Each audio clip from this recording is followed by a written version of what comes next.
बच्चों वॉइस आ रही है आपको मेरी? हेलो। Yes sir. आज का टॉपिक बहुत टफ बोलते हैं लोग इसको, बट करेंगे और इसमें से भी सही क्वेश्चन करके आएंगे एग्जाम में, क्योंकि इसमें जो नीट का क्वेश्चन आता है उसमें एक पहचान होती है, एक ट्रेंड होता है, एक पैटर्न होता है। अगर हम उस पैटर्न को पकड़ लिए तो फिर हमसे गलत नहीं होगा। फॉर्मूले तो हैं ही, फॉर्मूले तो लिखे हुए हैं, सबको पता है फॉर्मूले। फॉर्मूले का सही एप्लीकेशन करना हम लोग आज सीखेंगे इसका। और ये बहुत बहुत ही इजी क्वेश्चन, मतलब इसके मैं क्या बताऊं आपको, it's very very simple concept. मुझे नहीं पता लोगों से गलती होती क्यों। ठीक है, इवन हम लोग आज एंगुलर कोलिजन तक का एक जो अपने सिलेबस में जितने भी तरह के कोलिजन है उन तक भी पहुंच जाएंगे। तो स्टार्ट करते हैं। कॉन्सेप्ट ऑफ लीनियर मोमेंटम और एंगुलर मोमेंटम। सर ऐसी क्या वजह थी आपने लीनियर मोमेंटम पहले साथ में नहीं पढ़ाया?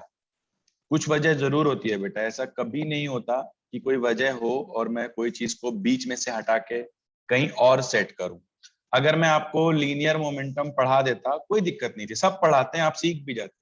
लेकिन जब लीनियर मोमेंटम और एंगुलर मोमेंटम साथ में पढ़ाए जाते हैं, क्या बोला मैंने, जब लीनियर मोमेंटम और एंगुलर मोमेंटम साथ में पढ़ाए जाते हैं तब दोनों का कनेक्शन भी इंसान साथ साथ सीख जाता है। जैसे आपको फोर्स और टॉर्क में एक कनेक्शन लगता है कि नहीं, कि हाँ फोर्स दिया है, रेडियस दी, उसका पोजीशन वेक्टर दिया है, तो मैं टॉर्क इजिली निकाल सकता हूँ। ठीक है, ये अपने को जो फील होता है, यही चीज मैं दोनों को एक साथ लेके पढ़ाना चाहता था और वही बेसिकली मेरा एम था। तो अब हम लोग उधर ही आ गए हैं कि हम पहले लीनियर मोमेंटम और देन एंगुलर मोमेंटम को कैलकुलेट करें और समझें। तो एज वी ऑल नो कि लीनियर मोमेंटम तो हम सब जानते हैं। ठीक है, लीनियर मोमेंटम हम सभी लोग जानते हैं। अगर कोई बॉडी, देखो ये मैंने लिख दिया फॉर्मूला, ये एक पार्टिकल है जो अभी यहाँ पे है, तो अ पार्टिकल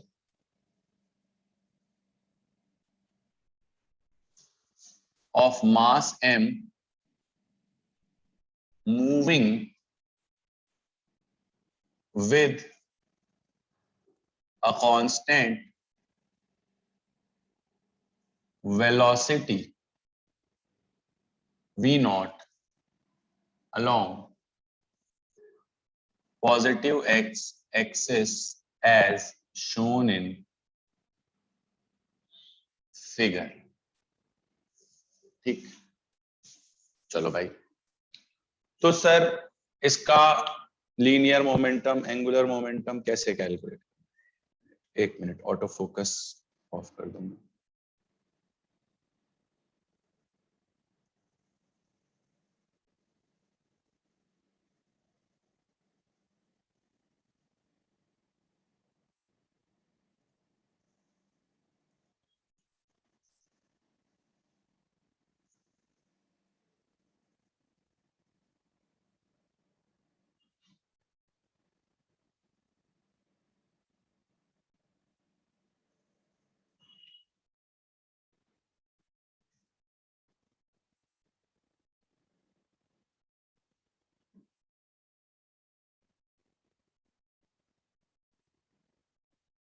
ठीक है बच्चों, तो लीनियर मोमेंटम एंगुलर मोमेंटम हमको इसका कैलकुलेट करना है। अब इधर ध्यान से देखो, ये मास है, ये से स्ट्रेट लाइन में चलता रहेगा कांस्टेंट स्पीड से।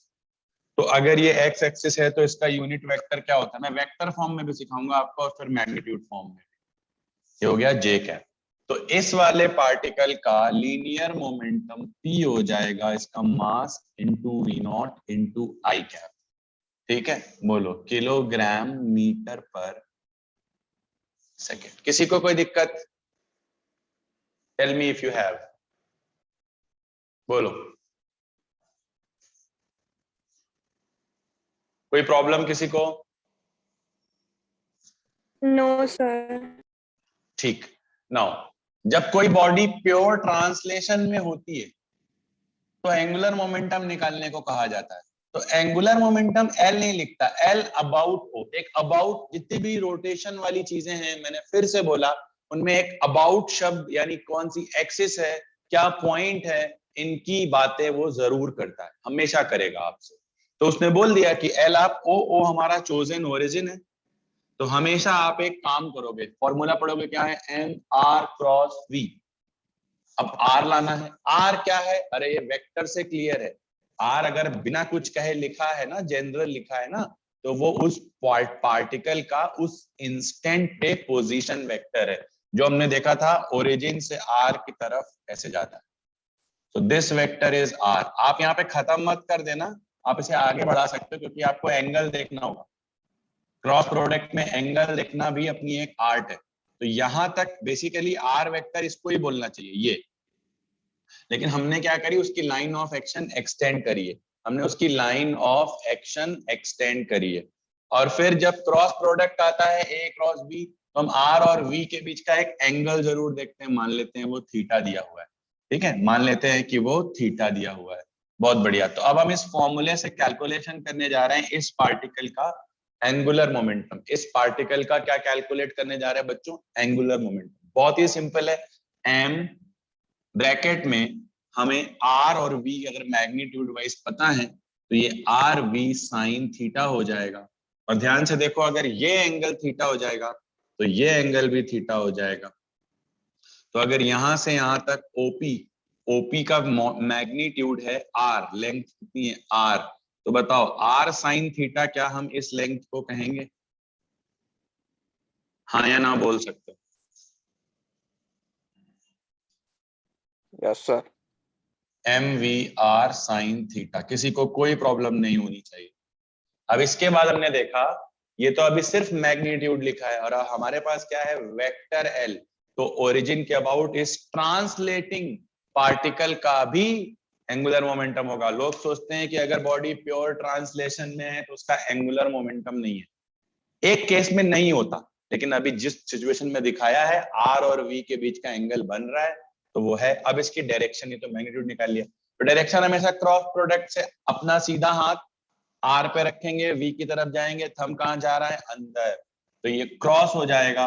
क्रॉस, या तो क्रॉस लिख देंगे या माइनस के कैप लिख देंगे, क्योंकि देख लो ये एक्स है ये वाई है, तो एक्स से वाई जाएंगे तो प्लस जेड बाहर की तरफ आएगा और हमारा मोमेंटम अंदर की तरफ है, तो इसका आंसर हो जाएगा m v r sine theta minus k cap. ठीक है, ये हमारा ओ के अबाउट इस ट्रांसलेट करते हुए पार्टिकल का बच्चों एंगुलर मोमेंटम है। ओ के अबाउट इस ट्रांसलेट करते हुए पार्टिकल का बच्चों क्या है, एंगुलर मोमेंटम है ये। अब ध्यान से देखो, m v r sine theta, जरा आर साइन थीटा देखो। चलो अब देखते हैं, इसमें क्वेश्चन आता है कि अगर ये पार्टिकल ऐसे ही मोशन करते रहे तो क्या इसका लीनियर मोमेंटम कांस्टेंट रहेगा, क्या इसका एंगुलर मोमेंटम कांस्टेंट रहेगा। सुन लो, एंगुलर मोमेंटम बेसिकली क्या है, एक वेक्टर क्वांटिटी। कोई वेक्टर क्वांटिटी को कांस्टेंट कब बोला जाता है, जब उसका ना तो मैग्नीट्यूड बदले और ना ही उसकी डायरेक्शन बदले। अब अगर हम बहुत ध्यान से देखें तो इस डिस्टेंस को हम अगर आर परपेंडिकुलर मान लें, देखो ना, जैसे अपन फोर्स को आगे बढ़ाते थे, यूं बढ़ाया और फिर ये वेलोसिटी के लीनियर मोमेंटम p ऐसा चलेगा, p के परपेंडिकुलर डिस्टेंस है, जैसे फोर्स में फोर्स इंटू आर परपेंडिकुलर लेते थे, वैसे एंगुलर मोमेंटम में फोर्स की जगह को p कर दो और r परपेंडिकुलर ले लो। और अगर मैं ध्यान से देखूं तो जब ये यहाँ चलेगा ऐसे मोशन करेगा, r जरूर बदलेगा, देखो r बदल रहा है कि नहीं, लेकिन जब उसका परपेंडिकुलर करोगे तो वो डिस्टेंस हमेशा यही वाली आएगी। बोलो आएगी या नहीं, इस डिस्टेंस को हम कुछ मान लेते, चलो b मान लिया, बोलो हाँ या ना बोलो। उसका आर वेक्टर बदलेगा, लेकिन आर साइन थीटा इस स्ट्रेट लाइन पे चले तो, जैसा कि उसने बोला है, क्या चेंज होगा,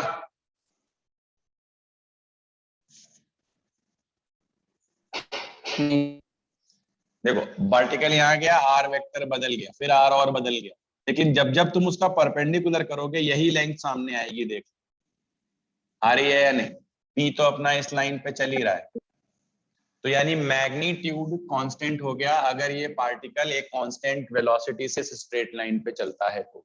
पता हो गया या नहीं? Yes sir. अब डायरेक्शन देख लेते हैं। चलो इसमें चलते समय उसका जब भी अपन आर बनाएंगे, आर ऊपर जाएगा, डायरेक्शन भी हर इंस्टेंट पे, देखो हर इंस्टेंट पे डायरेक्शन आर से पी की तरफ, देखो ये आर है, ये पी है, आर से पी की तरफ, आर से वो भी अंदर की ओर जाएगी, तो ये भी कांस्टेंट रहेगा इस सिचुएशन में, और ये भी कांस्टेंट रहेगा।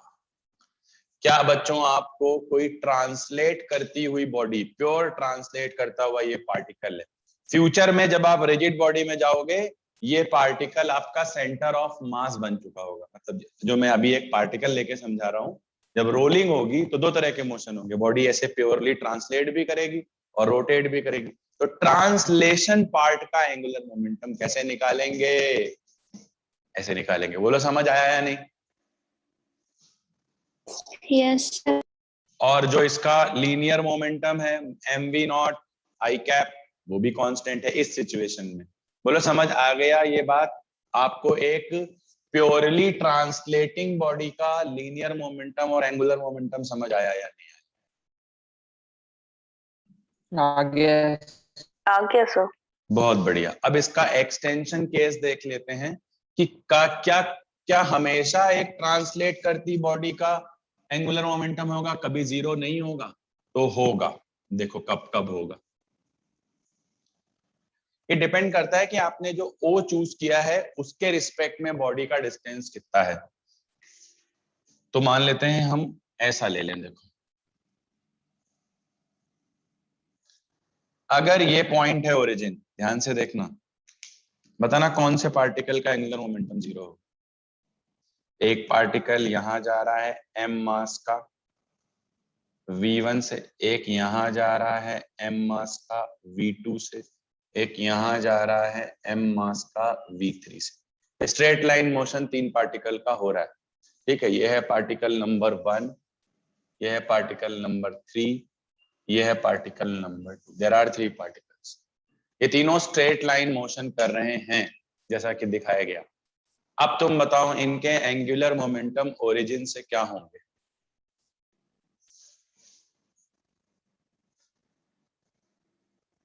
फॉर्मूला पकड़ो, जीरो होंगे। क्यों?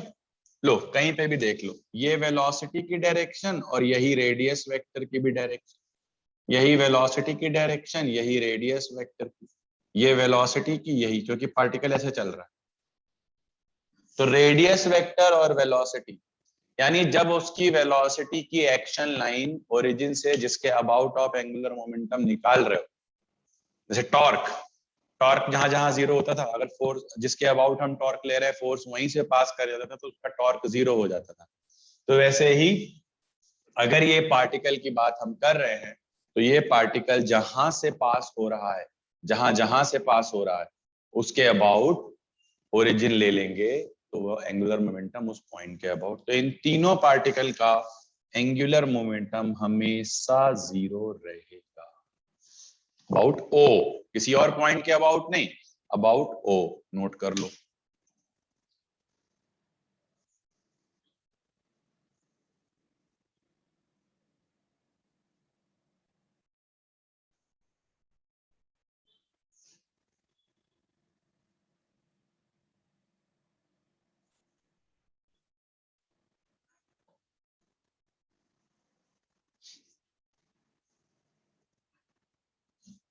फिर इसका एक बहुचर्चित क्वेश्चन, y बराबर mx प्लस सी स्ट्रेट लाइन पे एक पार्टिकल मूव कर रहा है, उसका हमें ओरिजिन के अबाउट क्या बताना है? Angular momentum. लोग बड़ा डरते हैं उस क्वेश्चन से, देखो उसको भी हलवा बनाते हैं।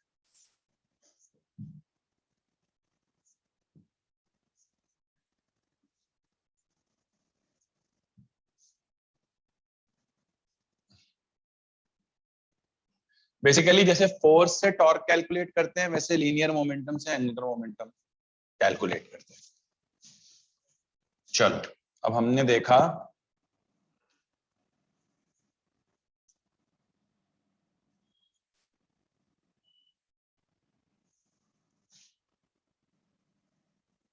समझना ज्यादा, ठीक है। मान लो एक इक्वेशन दे देता हूं मैं आपको, y equal to 3x plus 4। ये लाइन कैसी बनेगी?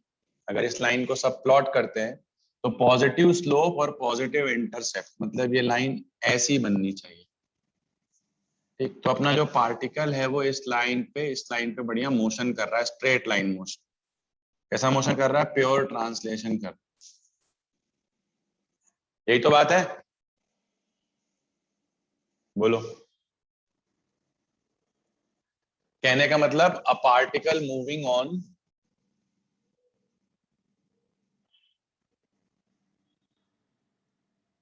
y इक्वल्स टू पाथ, इस पाथ पे विद कांस्टेंट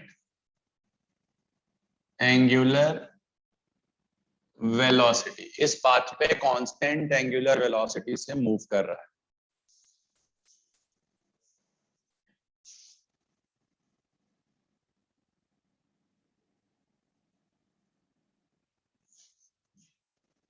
बताओ, ये वाली जो वैल्यू होगी m होगी, अगर इस एंगल को मैं थीटा ले लूं तो ये tan थीटा होगी, जिसको हम स्लोप भी कहेंगे। इसको कंपेयर करें तो वो 3 आएगी। बताओ, इतना तो दिक्कत नहीं है किसी को कोई? No sir. ठीक है, तो ये क्योंकि ये सब मैंने आपको पढ़ाया हुआ है बेसिक मैथ, इसीलिए पढ़ाई थी कि ऐसी जगहों पे काम आएगा। अब बताओ, उसका जो वेलोसिटी वेक्टर है, यानी जो उसका लीनियर मोमेंटम है, वो ऐसे चल रहा है।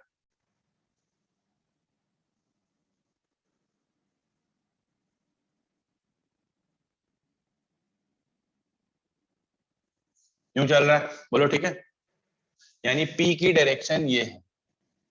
तो अब हमें ओरिजिन से परपेंडिकुलर डिस्टेंस मिल जाए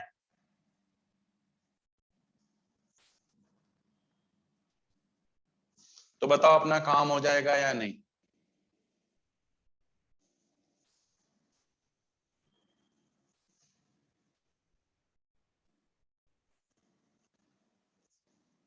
भाई, लीनियर मोमेंटम अबाउट ओरिजिन इस पार्टिकल का r क्रॉस p हो जाएगा।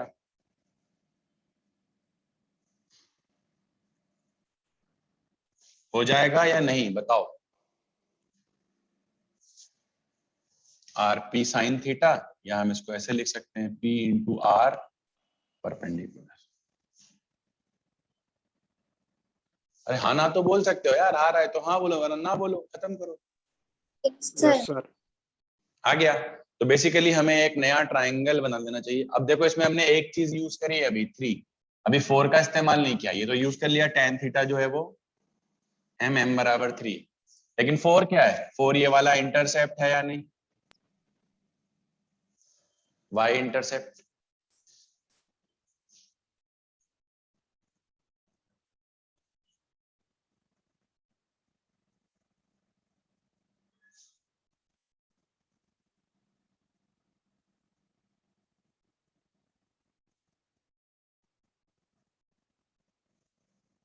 देखो, ये वाला ट्राइंगल हमने अलग बना लिया। हमें ये डिस्टेंस चाहिए, हमें ये डिस्टेंस चाहिए। ये वाली डिस्टेंस 4 पता है, इसको हमने x मान लिया। अब देखो, जो एंगल दो लाइन के बीच में, जो एंगल दो लाइन के बीच में, वही एंगल इन लाइन के परपेंडिकुलर के बीच में हो। पता होगा कि नहीं? Yes sir. सिखाया है ना आपको, जो एंगल दो लाइन के बीच में है वही इनके परपेंडिकुलर के बीच में। और हमें ये पता है कि tan थीटा की वैल्यू क्या है? 3 दी हुई। हमें x निकालना है। x हमारे ट्राइंगल का क्या है? बेस। और 4 हमारे ट्राइंगल का क्या है? हाइपोटेनियस। बताओ है कि नहीं इस थीटा के रिस्पेक्ट में? चेक करो। तो अगर हम हमारे हिसाब से x चाहते हैं तो cos थीटा हो जाएगा x अपॉन 4, x की वैल्यू हो जाएगी 4 cos थीटा। लेकिन हमारे पास तो tan थीटा है, तो tan थीटा को cos थीटा में बदलने का तरीका भी होता है। tan थीटा होता है 3/1। अगर tan थीटा 3 दिया है तो परपेंडिकुलर 3 है और बेस 1 है, परपेंडिकुलर 3 है और बेस 1 है। इसको अंडर रूट करेंगे तो 9 + 1, यह आ जाएगा √10। ठीक है, अब यहां से तीनों मिल गए हमको, बेस, परपेंडिकुलर और हाइपोटेनियस। तो cos थीटा निकालेंगे, cos थीटा हो जाएगा बेस अपॉन हाइपोटेनियस, बोलो हो जाएगा या नहीं?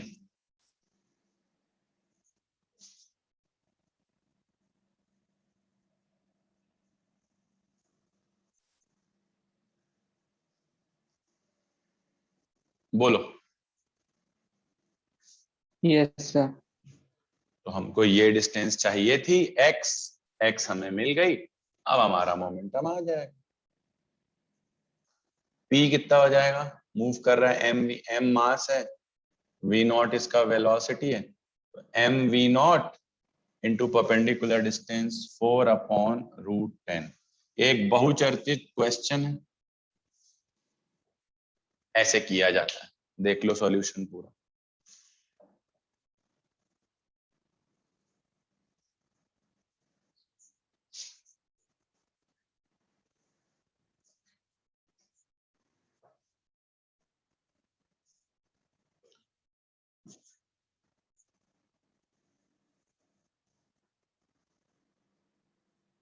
बोलो, क्लियर हो रहा है? इसमें किसी चीज को डाउट में आ रही है? कैसे हो गया? हमने दो चीजों का इस्तेमाल करना है, m और c। m होता है tan थीटा, tan थीटा हो गया 3, और अपना जो c है वो हो गया 4। फिर ये मोशन है, ये मोशन हो रहा है पार्टिकल का, ये डिस्टेंस चाहिए अपने को, हमने ट्राइंगल का सहारा ले लिया। जो एंगल दो लाइन के बीच में है वही उनके परपेंडिकुलर, इसके परपेंडिकुलर ये और इसके परपेंडिकुलर ये।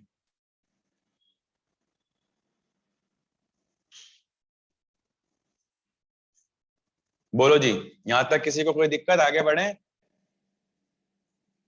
Yes sir. Yes sir. चलो आगे बढ़ते हैं, आगे बढ़ते हैं। अब लिखते हैं angular momentum of a body in pure rotation. Pure translation में मैंने करके बता दिया, जीरो कब होगा? जब r और v पैरेलल या एंटी पैरेलल हो जाएं। जैसे टॉर्क जहां जीरो होता था वहां एंगुलर मोमेंटम भी जीरो हो जाए।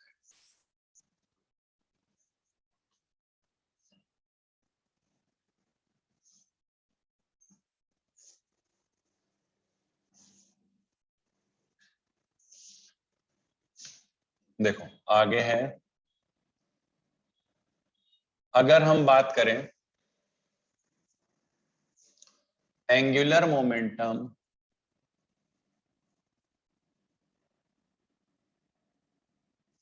Of a body in pure rotation, तो जब एक बॉडी प्योर रोटेशन में होती है किसी भी पॉइंट के about, let us assume centre of mass के अबाउट घूम रही, ऐसे कोई बॉडी प्योर रोटेशन में, ठीक, तो उसका एंगुलर मोमेंटम cm के अबाउट हो जाएगा ICM ओमेगा। जो भी पॉइंट लेंगे, LO लेंगे तो IO ओमेगा, ऐसे P बराबर mv। जो भी पॉइंट लेंगे हमें मोमेंट ऑफ इनर्शिया भी उसी पॉइंट के अबाउट लेना पड़ेगा।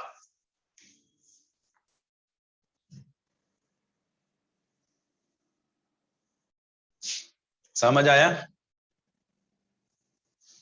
Yes sir. और कहानी वही कि अगर उसका सेंस कैसा है, ऐसा, तो थंब कहाँ जा रहा है? सीधे हाथ का अंदर। तो क्रॉस और डॉट एंगुलर मोमेंटम की डायरेक्शन हम देख लेंगे, उसको भी नोट कर लो।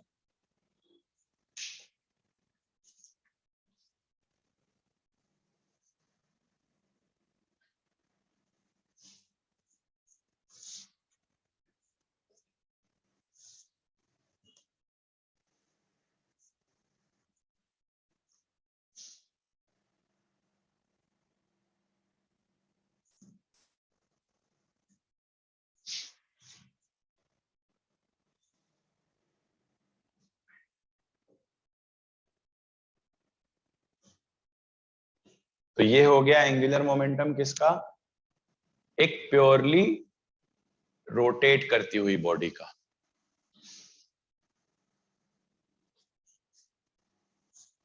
अब कॉम्प्लेक्स मोशन में कोई बॉडी है, उसका एंगुलर मोमेंटम लिखना है, जैसे रोलिंग करती हुई बॉडी।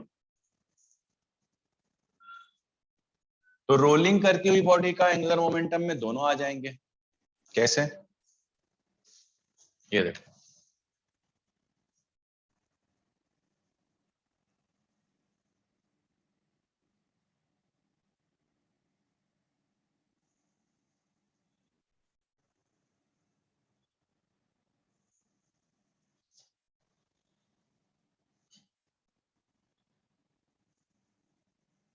ये देखो एक बॉडी रोलिंग में कर रही, फिक्स सरफेस पे रोल कर रही। तो पहली बात तो देखो, फिक्स सरफेस पे रोल करते ही लिख सकते हैं वीसीएम की वैल्यू आर ओमेगा के इक्वल। वीसीएम की वैल्यू क्या है बच्चों? R omega. अब इसका हम इस पॉइंट के अबाउट लिखें तो ध्यान से देखो, जब जब ये बॉडी आगे बढ़ेगी इसका सीएम बताओ यूं ही चलेगा या नहीं? Yes, sir. तो इसमें दो चीजें हो जाएंगी, इसका टोटल एंगुलर मोमेंटम हो जाएगा पहले तो एम वीसीएम आर। कैसे? ये देखो, परपेंडिकुलर डिस्टेंस यही वाली आएगी जो रेडियस है, और ये आएगा वीसीएम। तो ये पहला केस हो गया। अगर आप सेंटर ऑफ मास को पार्टिकल की तरह देखो तो हो गया कि नहीं? हाँ अगर आप सेंटर ऑफ sir. मास को पार्टिकल की तरह देख रहे हो तो हो गया कि नहीं? ठीक, ये हो गया वेक्टर फॉर्म में जो भी आए, प्लस अब सेंटर ऑफ मास का तुमने निकाल लिया, अब तुम सेंटर ऑफ मास पे बैठ के देखोगे, क्योंकि देखो सेंटर ऑफ मास का फ्रेम के रिस्पेक्ट में और सेंटर ऑफ मास के रिस्पेक्ट में कैसा मोशन है। अगर तुम यहीं बैठ गए तो तुम्हारी वीसीएम खत्म हो गई, सिर्फ प्योर रोटेशन मिला या नहीं? तो एक टर्म प्योर रोटेशन का भी आएगा, आईसीएम ओमेगा। ये इसका रोलिंग करती हुई बॉडी का नेट है। अब एक बात ध्यान दे लेना, दोनों के क्रॉस प्रोडक्ट जो होने चाहिए, मतलब दोनों का डॉट क्रॉस चेक कर लेना। तो देखो पहले जब हम सीएम का निकालेंगे तो उसका कहाँ आ रहा है बच्चों, कहाँ आ रहा है? अंदर आ रहा है या नहीं? हाँ सर. और जब हम इस ओमेगा के सेंस से निकालेंगे वो भी कहाँ आ रहा है बच्चों, अंदर आ रहा है कि नहीं? अंदर ही आ रहा है. ठीक है, तो अब हम ये पूरा सॉल्व करके लिख देंगे इसका मैग्नीट्यूड क्या, M VCM R plus ICM omega, दोनों सेम डायरेक्शन में है तो दोनों इस केस में क्रॉस में, नोट कर लो।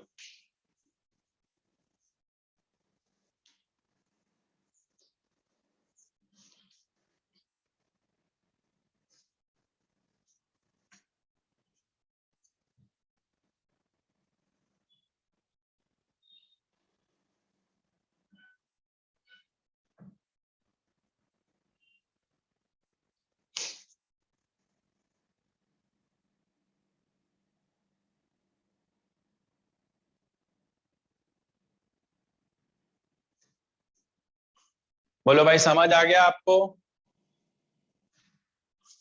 प्योर ट्रांसलेशन में कैसे निकालना है एंगुलर मोमेंटम, प्योर रोटेशन में कैसे निकालना है, ये बिल्कुल टॉर्क जैसा है।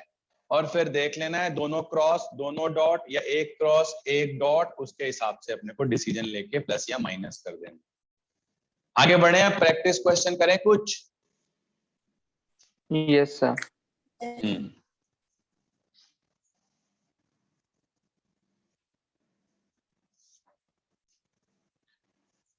इधर देखो, अगर एक बॉडी ऐसा रोलिंग नहीं, जरूरी नहीं हर बार रोलिंग का है, कभी कभी रोलिंग नहीं भी होती तब भी पूछते, जैसे ये इस सेंस का ओमेगा और इस सेंस का वीसीएम, ये डिस्क दे दिया, फाइंड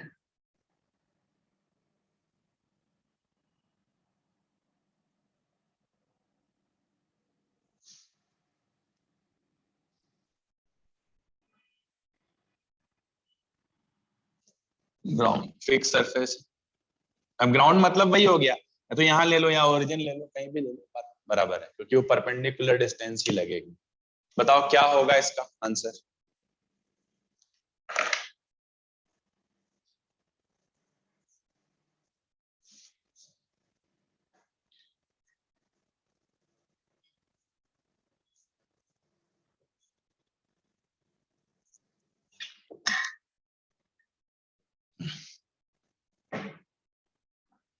देखते हैं आप लोग कैसे करते हो इसका, डायरेक्शन का सेंस हो पा रहा है आपको कि नहीं? क्योंकि यही क्वेश्चन आ जाएगा। आई कौन हम लिखेंगे पीयूष पांडे जी, आई भी तो लिखना पड़ेगा, और एम वीसीएम आर लिखो, वी आर नहीं, जो दिया है वो करो।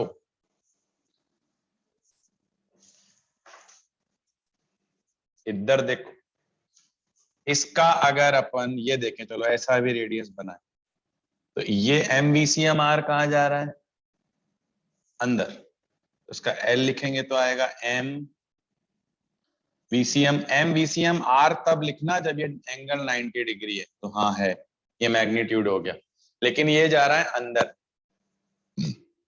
अब आर ओमेगा का सेंस देखो बना हुआ है, ओमेगा का सेंस अब कैसा बना हुआ है, ऐसा नहीं बना हुआ है, ऐसा बना, ऐसा एंटीक्लॉकवाइज। थंब कहाँ आ रहा है, बाहर, ये अंदर वो बाहर।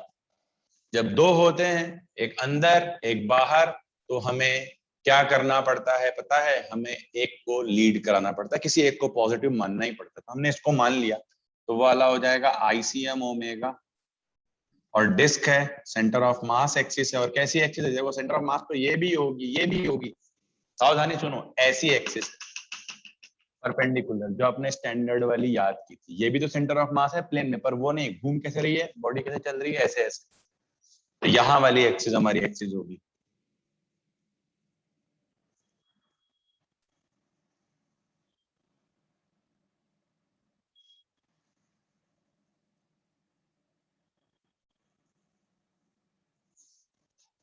क्या अब आप रोलिंग करती हुई, ना रोलिंग, यहाँ पे रोलिंग नहीं हो रही होगी, चेक करो, बताऊं क्यों, क्योंकि इस पॉइंट के पास दोनों वेलोसिटी आगे हैं, वीसीएम भी आर ओमेगा, और सरफेस फिक्स है, तो इस इंस्टेंट पे तो पॉइंट आगे जा रहा होगा, रोलिंग नहीं हो रही होगी। किसी ने निकाल के दिया है मुझे आंसर, रोहित लखानी ने, M omega R square by 2। अच्छा, तो तुमने वीसीएम बराबर आर ओमेगा खुद से ही मान लिया, मैंने चाहे दिया हो चाहे ना दिया हो। क्यों भैया, क्यों मान लिया, मैंने कहा कि रोलिंग हो रही है, यहाँ हो ही नहीं सकती रोलिंग, दोनों चीजें आगे हैं, कॉन्टेक्ट पॉइंट तो स्लिप करेगा, स्लिप करने वाले का भी एंगुलर मोमेंटम होता है, रोल करने वाले का भी होता है, ऐसी गलती करवा देगा वो आपसे। आपने वीसीएम बराबर आर ओमेगा कैसे ले लिया, मुझे बताओ, क्या कुछ भी ले सकते हैं, बस वीसीएम और ओमेगा को देखा, ये नहीं देखा दोनों की डायरेक्शंस कैसी हैं, ये नहीं देखा क्वेश्चन हमें क्या दे रहा है। मान लो मैं वीसीएम बराबर 2 आर ओमेगा देना चाहूं तो वो भी पॉसिबल है। किसने कहा कि ये बॉडी रोल कर रही है, this body is not rolling, क्यों नहीं रोल कर रही है, जरा तुम यहाँ की कॉन्टेक्ट पॉइंट की, रटना नहीं है चीजों को, मैं बार बार बोल रहा हूँ, रोटेशन जो रटोगे तो कुछ नहीं होगा, इससे तो मत पढ़ो। समझ आया मैंने क्या बोला,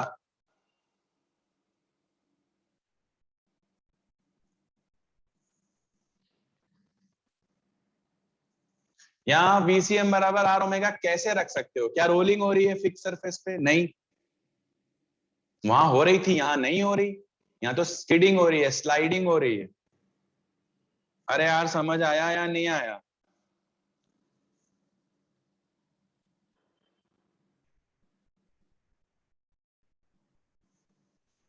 आ गया सर। हाँ या ना,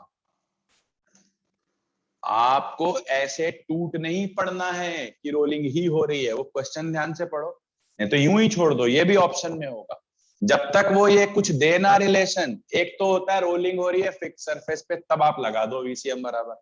अब यहाँ तुम देखो ना, एरो का सेंस नहीं देखोगे क्या, जब ये ऐसे जा रहा होता तभी तो कांटेक्ट पॉइंट, और वो कहता क्वेश्चन में कि रोल कर रहा है, वो कुछ भी नहीं कह रहा, उसने ये डायग्राम बना के दिया है, सिर्फ कुछ भी नहीं कह रहा वो, उसने सिर्फ आपको ये डायग्राम बना के दिया है। बोलो मेरी बात समझ आ रही है या नहीं यार, यहाँ गलती कर दोगे आप, नहीं तो हर चीज ऐसी दिखने वाली रोल कर रही है, जरूरत नहीं है, पढ़ना पड़ेगा कि रोल कर रही है कि नहीं कर रही। हाँ, रोल नहीं भी कर रही है तो क्या भी हो सकता है, तो वो ऐसा भी दे सकता है कि वीसीएम इक्वल टू फिर भी आर ओमेगा है, रोल नहीं कर रही, दे सकता है वो, देना उसको देना पड़ेगा यहाँ, तब आप रख देना यहाँ पे आर ओमेगा या वीसीएम, वीसीएम बराबर 2 दे सकता है, वो क्वेश्चन में देगा, आप उसके लिए पहले से प्री एज्यूम मत करो, ठीक है। अरे बोलो हाँ या ना, चलो अब क्वेश्चन सुनो जो आए हुए हैं एंगुलर मोमेंटम पे, बहुत घटिया घटिया क्वेश्चन आया लिटरली, अपन का लेवल, अपन ने अच्छा लेवल का पढ़ लिया। देखो A rod of mass 2 kg and length 2 meter. देखो, a rod of mass 2 kg and length 2 meter is rotating about. A rod of mass 2 kg, length 2 meter is rotating about.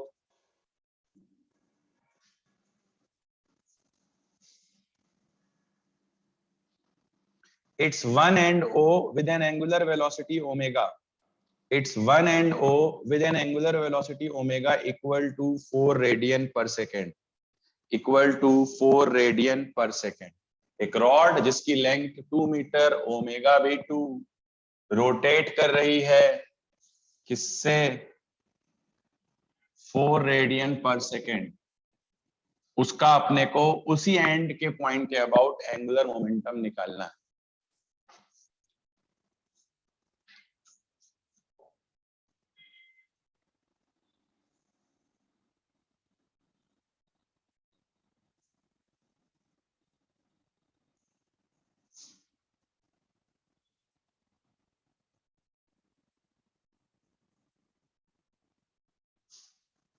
और मैं तो डायरेक्शन भी पूछूंगा।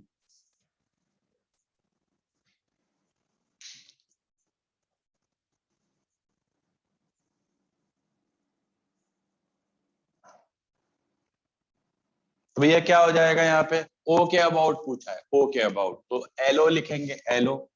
तो आई भी ओ के अबाउट लेंगे। जोश जोश में आईसीएम मत कराना प्लीज।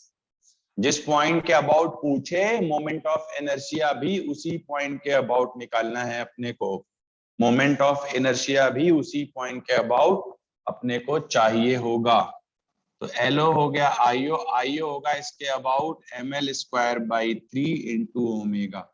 m है 2, l है 2 का स्क्वायर 4, ओमेगा है 4 बाई 32/3 किलोग्राम, और क्या होगा? Radian per second. Kilogram metre square, metre square radian per second. और डायरेक्शन बाहर की तरफ डॉट। एग्री कर रहे हो? Yes sir. क्या सीख पा रहे हो मोमेंट ऑफ इनर्शिया? सही बताना आप लोग। हाँ सर। ठीक है, बहुत बढ़िया।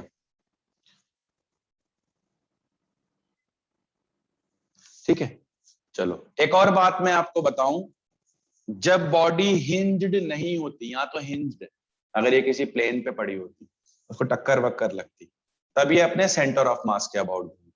लेकिन जब बॉडी हिंज्ड होती है तो हिंज्ड पॉइंट के अबाउट घूमती है। जब बॉडी हिंज्ड होती है तो बच्चों हिंज्ड पॉइंट के अबाउट ही वो घूमती है। ठीक है, तो एक और क्वेश्चन उस पे ले लेते हैं, देखना। एक रॉड है 3L लेंथ की और M मास की, जिसमें ये वाला हिस्सा 2L है, ये वाला हिस्सा L है,